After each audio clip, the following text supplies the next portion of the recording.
बदली बदली सी पत्नी, दिल छूने वाली हिंदी कहानी जिसमें एक पति और पत्नी के रिश्ते में भावनात्मक बदलाव दिखाया गया है। जब पत्नी को एहसास होता है जीवन कितना अनमोल है तो वह प्यार और समझ की असली कीमत समझती है। हेलो दोस्तों, स्वागत है आप सबका एक नई कहानी के साथ।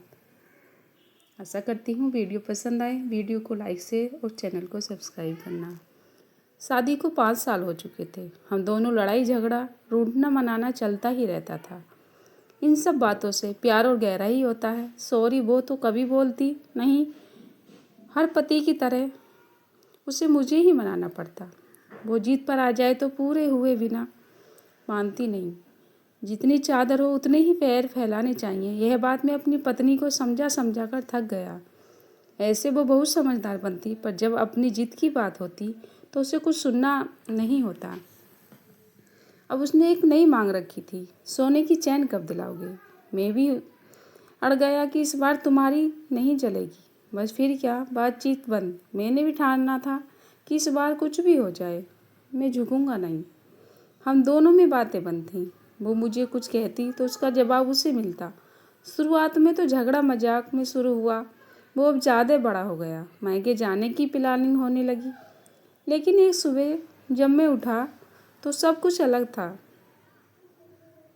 राखी का रवैया बदल चुका था। उसने मेरे लिए चाय बनाई, हल्की मुस्कान दी और पास बैठकर बातें करने लगी।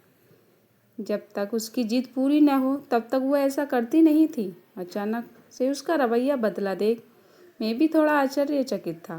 पहले मुझे लगा कि शायद यह अपनी जिद मनवाने का उसका कहीं नई तरीका तो नहीं।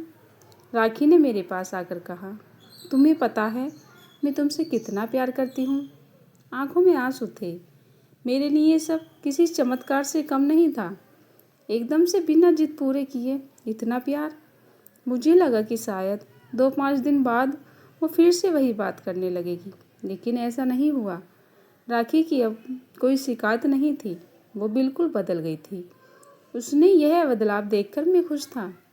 मुझे लगा मैं उसे वो खुशी नहीं दे पा रहा हूँ। राखी का प्यार और बदला स्वभाव देखकर मैंने राखी को कहा कि तुम उदास मत रहो, मैं कोशिश करूँगा। जल्द ही तुम्हारे लिए वो लेकर आएंगे जो तुम्हें चाहिए।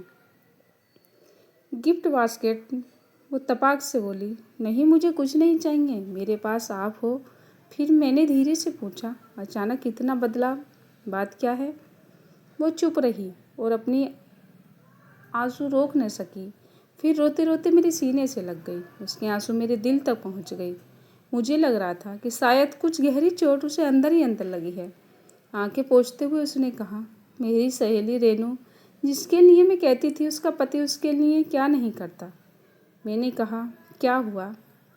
ऑफिस से आते वक्त उनका एक्सीडेंट हो गया और वो पूरी बात कहे के पहले ही फूट फूट कर रोने लगी। मैं समझ गया उसके दिल पर क्या बीत रही है। मेरे दिल में सन्नाटा था। मैं उसके पास बैठा रहा। उसे इस बात का एहसास हो गया कि ज़िंदगी कितनी नाजुक है। उस पल यह एहसास मुझे भी हुआ। उस दिन के बाद हमारी ज़िंदगी बदल गई। न सोने की चैन की मांग रही, न पैसों की शिकायत। वो अब छोटी छोटी खुशियों में मुस्कुराने लगी। हमने साथ बैठकर चाय पीना शुरू किया। शाम को सैर करना और हर बात पर एक दूसरे का हाथ पकड़ना, प्यार जताना।